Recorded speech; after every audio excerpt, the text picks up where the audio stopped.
In this video, we've gone over some of the worst cards of all time. Cards that are so bad that literally giving them to your opponent might actually be beneficial to you. And at number 10, we have kind of a staple of these kinds of series, and that is the monster Zone Eater. And I guess also Swordsman from a Distant Land. They both kind of have the exact same effect, and really low stats. Now technically, these cards have positive effects, so they're kind of low on this list, but their effects are so terrible that they kind of win the contest of having the least powerful effect out of cards which technically have positive effects. And what they do is if either of these monsters attack a monster, the monster they attacked will be destroyed during the end phase of the 5th turn after the attack. So as long as you stall out long enough, eventually these two cards will be able to destroy something by card effect.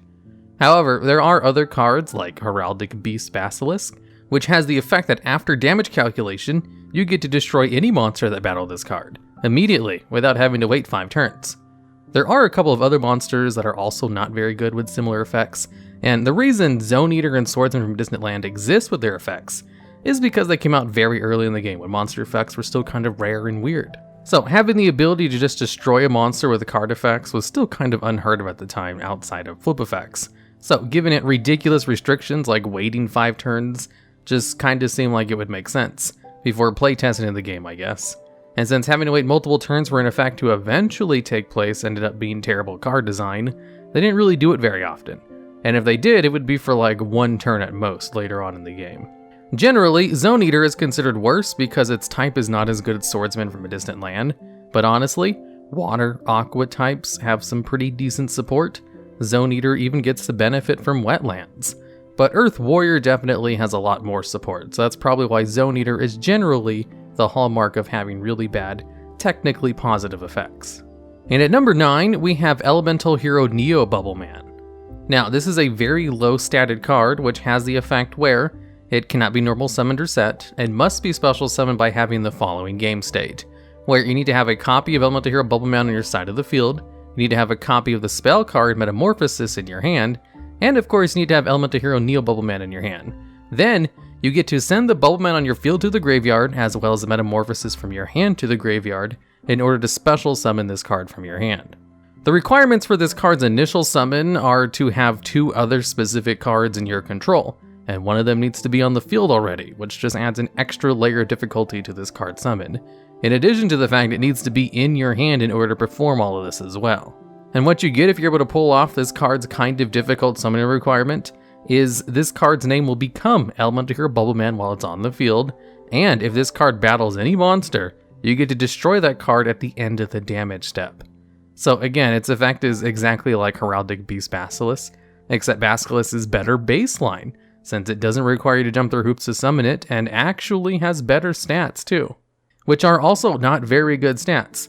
Now, I think the intended use of Elemental Hero Neo Bubbleman was to have it equipped with this special equip card called Bubble Blaster, which can only be equipped to an Elemental Hero Bubbleman and has the effect to increase its attack by 800, which would bring it up to 1600, which is still not very good, I might add. And then if the equipped monster would be destroyed by battle, you get to destroy the equipped card instead, and also make it so you take 0 battle damage from the attack. So you equip Bubble Blaster in order to crash into one of your opponent's monsters, you get to save your Neo Bubbleman by destroying the equipped card instead, and also you don't take any battle damage, and you get to destroy your opponent's card in the process. That is to say, that's not very good either. Another thing which can be accomplished by just using an Exploder Dragon, or Yomi Ship, or Heraldic Beast Basilisk. Or if you want to use an actual good card for what this card's trying to do, we have Eater of Millions, which can just banish a card face down if it tries to attack something. No need to worry about taking battle damage or having a whole bunch of incredibly specific cards to pull off a worse effect. However, even though Elemental Hero Neo Bubbleman is so cumbersome to use, technically it's almost impossible to actually summon the card as well, because the spell card needed in order to bring it out, Metamorphosis, is currently banned because it's actually pretty good in decks that don't use Neo Bubbleman. So the main piece needed to bring this card out isn't playable, and the only real way to bring out Neo Bubbleman would be to cheat it out with cards like a wild monster appears. Neo Bubbleman is currently unplayable and not at all worth the effect to try to cheat it out. However, it technically has a positive effect, so it at least beats out a lot of the other cards on this list. And at number 8, we have Magical Labyrinth. This is an equipped spell card which can only be equipped to one specific card called Labyrinth Wall, which is a level 5 vanilla monster with 3000 defense. And what it allows you to do is tribute the monster in order to special summon Wall Shadow from your deck. Now, the card it brings out, Wall Shadow, is not technically an improvement over the original Labyrinth Wall. Wall Shadow is an effect monster with the same 3000 defense and only 1600 attack, and also it doesn't have an effect other than a restriction for how it can be brought out. So if you go through the effort to bring this card out, at best you have another 3000 defense monster you can just kind of leave on the field as a wall. At worst, you just went -1 in order to bring out a 1600 attack monster with no effect. That's not really worth using. Since it does have a really high defense, you could make use of cards like Magnum Shield, which increases attack by its defense. So that way it could gain 3000 attack. There's other ways to gain 3000 attack without requiring a whole bunch of hoops to bring out basically a vanilla monster, like just using Mage Power or United We Stand, two other equip cards that don't actually see play because equip cards that only grant attack aren't very good.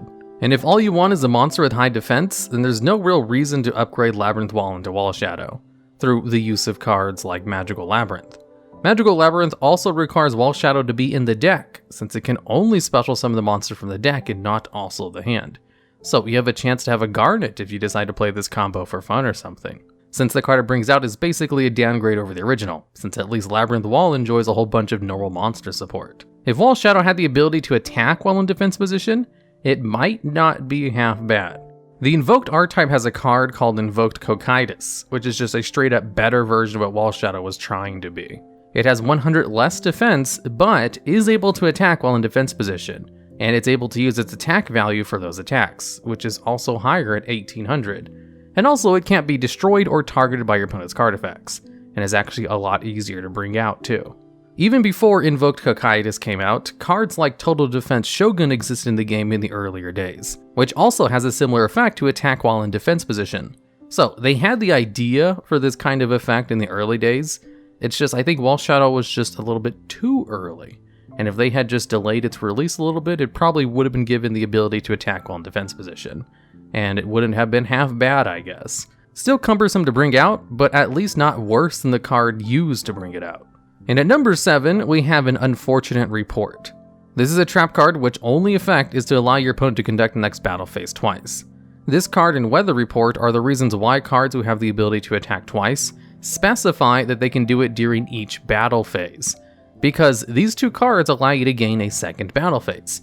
Both of these two cards are kinda bad though, and an Unfortunate Report is worse. This card just straight up gives your opponent 2 battle phases without any kind of benefit to the person who uses it. It doesn't force them to use both of those battle phases, but it does give them the option to do it twice. So the intended strategy with this card is definitely to use it while you have a monster on your side of the field, or some kind of effect that forces your opponent to attack. Cards like Gravity Warrior can allow you to force one of your opponent's monsters to attack this turn. Battle Mania can make it so all of your opponent's monsters must attack this turn, and can also change their battle positions. Staunch Defender can redirect one of your opponent's attacks to another one of your monsters, and then force your opponent to attack with all other monsters against that one monster for the turn. And Savage Coliseum forces all monsters to attack if they're able. So it seems like there's a whole bunch of synergy with this, if you just have a monster on your side of the field that you want your opponent to attack into, like YuGiOh in its various forms. However, the amount of setup required in order to include an Unfortunate Report in those already cumbersome combos is not really worth the payoff. It's already hard enough to get a game state in place, where your opponent has a whole bunch of monsters with high attack, and you have a juicy target like YuGiOh on your side of the field, and you're in a position where you have a whole bunch of cards stacked together in order to use in conjunction, where your opponent doesn't just clear out your back row before declaring an attack. The game state it requires to set up is just too inconsistent, where it's already difficult enough to just resolve Battle Mania or Staunch Defender against a normal attack target, without adding in an extra layer of giving your opponent 2 battle phases. Basically, the combos that can make use of an Unfortunate Report are already not very consistent on their own, and an Unfortunate Report isn't really needed in those combos in the first place. And outside of those combos, an Unfortunate Report basically only gives your opponent advantage, and a card which only gives your opponent advantage without a way to use that advantage to your advantage, without extensive other setup, is not very good. There are cards like Gift Card or Gift of Greed which technically give your opponent advantage on the surface, but if you're able to use those cards in Mill or Bad Reaction to Samachi decks, then you can actually use those cards to advance your winning strategy. But an unfortunate report isn't really in the same league as those two cards because it's not even useful in the kinds of decks that can take advantage of it. And the decks that can take advantage of it aren't good enough where they can include a dead card like an unfortunate report. That only gives their opponent advantage half the time, and can sometimes help them win more if they're in a game state where they already have a set up Battle Mania and Yubel strategy. However, since Unfortunate Report is so bad for the person who uses it, it kind of goes the other way, where if you give this card to your opponent and they set it on the field, you could forcefully activate it with something like Bait Doll in order to get 2 battle phases for yourself. And if forcing your opponent to activate this card is a benefit to you, that means the card itself is probably not very good. But it at least does have some niche uses in incredibly niche decks that don't really need the card, which can't really be said about some of the higher spots on this list. And at number 6, we have Dark Artist. This is a level 3 monster with low stats and only has a negative effect, where if this card is attacked by a light monster, its defense is cut in half during damage calculation. So if this card actually had a good defense point value, then that might make sense why it has a negative effect. There are cards in the game which have high stats and negative effects in order to justify having higher than average stats. Chainsaw Insect has an incredibly high attack for a level 4 monster, but has a negative effect where your opponent draws a card each time it's involved in a battle. In the earliest days of Yu-Gi-Oh, the highest attack of a level 4 monster was 1200. So in those earliest days, having 1400 defense could technically be considered having a high stat value. 1200 was power crept pretty quickly though, and after only a couple of months the highest checkpoint value in the game was 1600. And then when it finally got transferred over to the TCG, we started off with the highest attack point value being 1800. So when the TCG started in English, Dark Artist was already garbage right out the gate. And we also had cards like Giant Soldier of Stone, Aqua Mador, and Mystical Elf, who all had pretty much higher defense point values. They also had higher attack point values, and didn't have negative effects tied to them. And these 3 cards were all within the first set of the game. So Dark Artist was just kind of a terrible card from the beginning, and didn't have stats to really justify having a negative effect attached to it. But at least the effect is not actively detrimental to the person who uses it, which is why it's still a higher spot than the top 5 spots. And at number 5, we have Cold Feet. This is a quick play spell card, which when activated only has a negative effect, where you cannot set or use the effects of any spell or trap cards this turn. There is almost no useful application of this card by itself, and in fact is so bad that if you can get this card to your opponent and force them to use it, then it becomes a plus, like with an Unfortunate Report. Although Bait Doll won't allow you to force the activation of this card, so what you can do is use a card like Mystical Ref Panel instead. Mystical Ref Panel allows you to redirect a card effect that targets a player to another player, and Cold Feet does target the player who uses it, so you can redirect it to your opponent in order to give them this terrible effect. And since Cold Feet is quick play, it can be activated during your opponent's turn alongside Mystical Ref Panel to lock your opponent out of spell and traps for the turn. If used in this way, then you can mimic the effects of the card it's based on, Cold Wave, which is a banned spell card that locks both players out of spell and traps for a turn. And Cold Feet was kind of made as an intentionally bad version of Cold Wave, where there'll be 2 more cards like this on the rest of the list. So it makes sense why this card has a terrible effect. It's basically just half the effect of the original Cold Wave, where it only locks you out of using the card effects and doesn't carry over to your opponent during their turn. However, it at least has the interaction with Mystical Ref Panel, so it has the option to be useful, and it's an actual pretty useful effect at that, which is why it's not as bad as some of the other more purely detrimental cards. And at number 4, we have the Humble Sentry. This card has the effect where, when you use it, it reveals your hand. Then you get to choose 1 card from it and shuffle it into your deck. The card is obviously the reverse of the Forceful Sentry, which is a banned card that allows you to do the same thing to your opponent's hand, which is actually incredibly good. So the Humble Sentry is just a terrible card that only has a good effect for your opponent, and basically makes you go -2 in card advantage while gaining no meaningful benefits. But it is also a target for Mystical Ref Panel, so you can shift this effect to your opponent in order to force them to choose a card and return it back to their deck, while also revealing their hand to you. And in this exchange, you go -1 in the process, so it's not really worth it either, just to get information on your opponent's hand. If all you want is information on your opponent's hand, then just using a pointer or the Red Lotus accomplishes the same thing a lot easier. So at least the interaction with Cold Feet and Mystical Ref Panel could potentially advance your game state to a winning strategy, whereas the interaction with Humble Sentry is kind of a gimmick, which is why it's slightly higher in the list, despite also being a viable target for Mystical Ref Panel as well. And at number 3, we have Self-Mummification. This is a quick play spell card that allows you to send one monster you control to the graveyard. Now, there's no other benefits tied to this card, like maybe a Mystic Walk, which allows you to tribute a monster in order to send it to the graveyard to gain life points equal to its attack or defense. Self-mummification only allows you to send a card you control to the graveyard, and also doesn't do so in a way that generally allows you to gain advantage from it. With Mystic Walk, since a card allows you to tribute the monster, that allows you to gain effects from cards that want to be tributed, like Psychic Ace or Relinkaribo. There's also a trap card which has a similar effect called Oops, in the fact that it also does allow you to destroy one of your cards with no other benefits. But Oops is actually better because being able to destroy a card allows you to activate certain card effects, like Gear Town. Self-mummification sends the card to the graveyard in a way which bypasses a lot of these kinds of effects that might go off, and only allows you to activate the effects of cards which can be sent to the graveyard in basically any way, like Sangan. And since there's really no good way to gain advantage from this card, it definitely deserves a spot on this list for basically only being detrimental to yourself for using it. And at number 2, we have Localized Tornado. This is a trap card which only has the effect to shuffle all cards from your hand and graveyard back into your deck. Like the previous couple of cards, there's no actual advantage to using this. It's basically a purely detrimental card to the person who uses it. However, since it's a trap card, it's an excellent card to give to your opponent and then force them to use it with something like Bait Doll, because it's a really detrimental effect. If you can force your opponent to use a single Localized Tornado, you can basically win the game, because most decks like to have the graveyard set up, and pretty much 99% of decks like to have cards in their hand, and the amount of advantage you gain from having your opponent get rid of all these cards is great. Although you know a card is really bad if it's excellent to give to your opponent and make them use the effect. However, even with how absolutely terrible this effect is, there is an actual way to use this card to your advantage, by just using the card normally without giving it to your opponent. If you're running some kind of stall strategy, and the stall strategy kind of goes south, and you have to rely on just outlasting your opponent and for them to run out of cards in their deck, Localized Tornado can allow you to reset your deck so you can guarantee you'll outlast your opponent before they run out of cards in their deck. It can be used as insurance in order to deck out your opponent incredibly slowly, which doesn't make the card good, but does give it a niche benefit, where even in this incredibly niche benefit, it only works in certain kinds of stall decks that actually use spell and trap cards in the field. Since it doesn't reset your field and only your hand and graveyard.